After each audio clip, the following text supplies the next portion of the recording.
Almighty.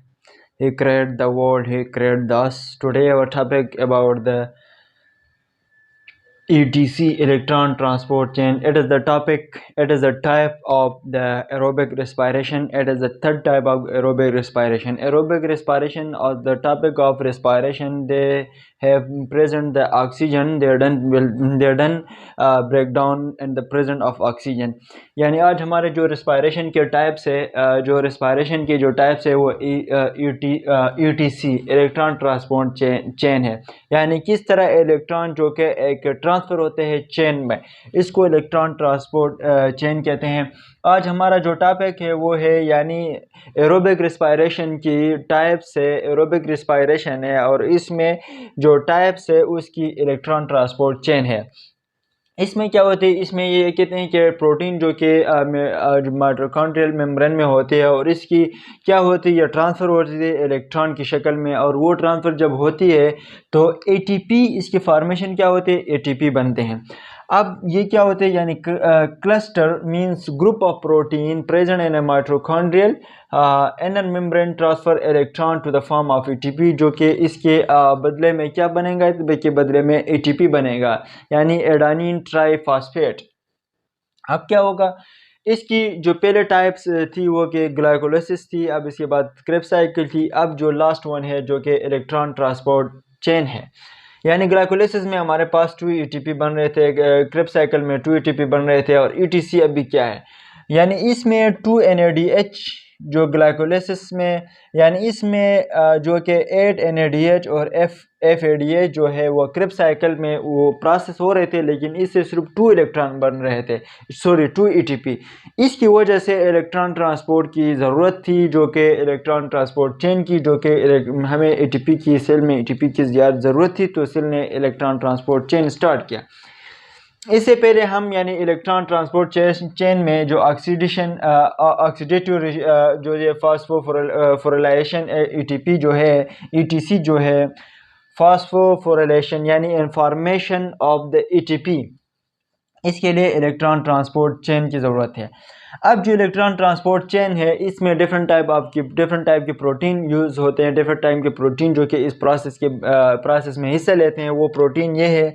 वो protein हमने short form में लिखा है FMN, यानी फ्लेमिन protein, iron protein, quinine protein, cytochrome 1A, B, C protein. They protein arrange into the 4 complex. हमने ये प्रोटीन को अरेंज किया है 4 कम्प्लेक्स में, अरेंज किया है 4 कम्प्लेक्स में. हमने इस प्रोटीन को अरेंज किया है, इसको यानी डिफरेंट प्रोटीन है, हमने उसको सिर्फ 4 कम्प्लेक्स में अरेंज किया है. एक बात याद रखना आपकी, ये एक MCQ से कि यानी वो कौन सा जो है जो कि इलेक्ट्रॉन ट्रांसपोर्ट में एज अ प्रोटीन काम करता है, लेकिन वो प्रोटीन है, वो जो है वो ये यानी को एंजाइम है, ये वाला को एंजाइम है. अब हमने कम्प्लेक्स का नाम दिया complex 1, complex 2, complex 3, complex 4. Complex 1 में जो हमारे पास है वो FMN यानी फ्लोमिन प्रोटीन. इससे NADH से यानी प्रोडक्ट्स रिड्यूस हो जाएगा, NADH प्लस यानी 2 इलेक्ट्रॉन रिलीज हो जाएगा, वो फिलामेन प्रोटीन पे जाएगा, तो इससे वो कोएंजाइम में आ जाएगी. जब कोएंजाइम में आ जाएगी तो इस तरह कम्प्लेक्स 2 में यानी FADH2 से FAD प्लस 2H यानी, और इसके साथ 2 इलेक्ट्रॉन रिलीज होगा, वो यानी कम्प्लेक्स 2 के यानी आयरन प्रोटीन की वजह से वो कोएंजाइम में आ जाएगा. इसके साथ कोएंजाइम उसको साइटो 1 और आयरन प्रोटीन से साइटो की वजह से वो कम्प्लेक्स 4 में उसको एंटर करेगा. इसके बाद उससे वो ऑक्सीजन बना देगा. इस अमल को फाइनल इलेक्ट्रॉन एक्सेप्टर कहते हैं. यानी ये तो सिर्फ कंपोजिशन ऑफ प्रोटीन है, हमने कंपोजिशन ऑफ प्रोटीन के बारे में पढ़े. अब हम यानी जो प्रोटीन यानी जो प्रोसेस जो इलेक्ट्रॉन चेंज जो माइटोकॉन्ड्रिया में होता है, वो एक केमिकल प्रोसेस की वजह से इलेक्ट्रॉन ट्रांसपोर्ट चेन जो कि उसका प्रोसेस शुरू होते हैं, उस केमिकल के प्रोसेस का नाम है कीमियो ऑस्मोसिस. कीमो ऑस्मोसिस क्या है, सबसे पहले कीमो मीन्स यानी केमिकल है, और osmosis means diffusion occur the membrane, यानी वो केमिकल डिफ्यूजन है जो कि मेम्ब्रेन में आता है। वो कौन से मेम्ब्रेन में? वो माइटोकॉन्ड्रिया के इनर मेम्ब्रेन में। अब ये जो माइटोकॉन्ड्रिया है, ये हमारे पास माइटोकॉन्ड्रिया है, ये इसकी आउटर मेम्ब्रेन है और ये इसकी इनर मेम्ब्रेन है। Inside beneath the inner membrane जो है वो इसकी मैट्रिक्स है, मैट्रिक्स आरएनए डीएनए etc जो सेल के ऑर्गेनील्स होते हैं वो होते हैं। अब हम इस सारे को ये इनर मेम्ब्रेन के ऊपर ये जो ईटीसी हो रहे हैं, हम उसको ये एक इनर मेम्ब्रेन हमने लिया है, हम उसको एक एक्सप्लेन की तरह हम उसको एक्सप्लेन करते हैं। आए, ये हमारे पास यानी प्रोटीन है, protein complex 1, complex 2, complex 3, complex 4 है। अब ये जो NADH जो है ये प्रोड्यूस करेगा, ये रिड्यूस करेगा, NADH जो है NAD रिड्यूस करेगा, उसे 2 इलेक्ट्रॉन रिलीज हो जाएगा। वो 2 इलेक्ट्रॉन रिलीज जो कि कम्प्लेक्स 1 से गुजर करके कोएंजाइम में आ जाएगा, और कोएंजाइम में आके क्या होगा फिर PADH2 से यानी रिड्यूस होके PAD जो कि 2 इलेक्ट्रॉन भी रिलीज होगा, वो कम्प्लेक्स 1 2 से गुजर कर कोएंजाइम में आ जाएगा। जब वो कोएंजाइम में आ जाएगा, कोएंजाइम उसको कम्प्लेक्स 3 से गुजर कर साइटोकिनिन प्रोटीन में लेके जाएगा। इसके बाद वो लॉस द फंक्शन जो कि प्रोटीन 5 में प्रोटीन 4 में लेके जाएगा। उससे क्या बनेगा? 2 इलेक्ट्रॉन रिलीज हो जाएगा और ऑक्सीजन प्लस 2H यानी उससे वो क्या बनेगा? वो वाटर बनाएगा। जब वो उसे वाटर बनाएगा, ये तो इसकी सिंपल प्रोसेस। अब इसकी केमिकल कीमोऑस्मोसिस उसकी किस तरह होती है, याद रखना। जब ये जो थी ये जो सारे प्रोसेस है ये इनर मेम्ब्रेन के अपर साइड पे होती है। आयन साइड जो है ये मैट्रिक्स है, मैट्रिक्स में डीएनए आरएनए इसकी जो केमिकल जो ऑर्गेनील है सेल के वो मौजूद है। अब यहाँ से क्या होगा? अब यहाँ से जब हाइड्रोजन यानी हमारे पास जब इलेक्ट्रॉन रिलीज होगा तो हाइड्रोजन जो लोअर से हायर कंसंट्रेशन में जाएगा, तो इधर से हाइड्रोजन क्रॉस होके ये कम्प्लेक्स 1 से जाएगा यानी मैट्रिक्स यानी इनर मेम्ब्रेन के साइड पे जाएगा। जिधर जो चीज़ अपने तरफ खींचता है हम इस पर पॉजिटिव आयन लगाते हैं, जो चीज़ अपने देता है हम इसको नेगेटिव आयन लगाते हैं।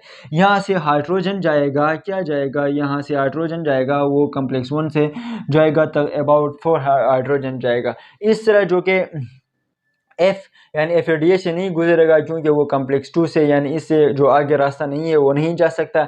अब कम्प्लेक्स 3 से भी तकरीबन 2 हाइड्रोजन जाएगा।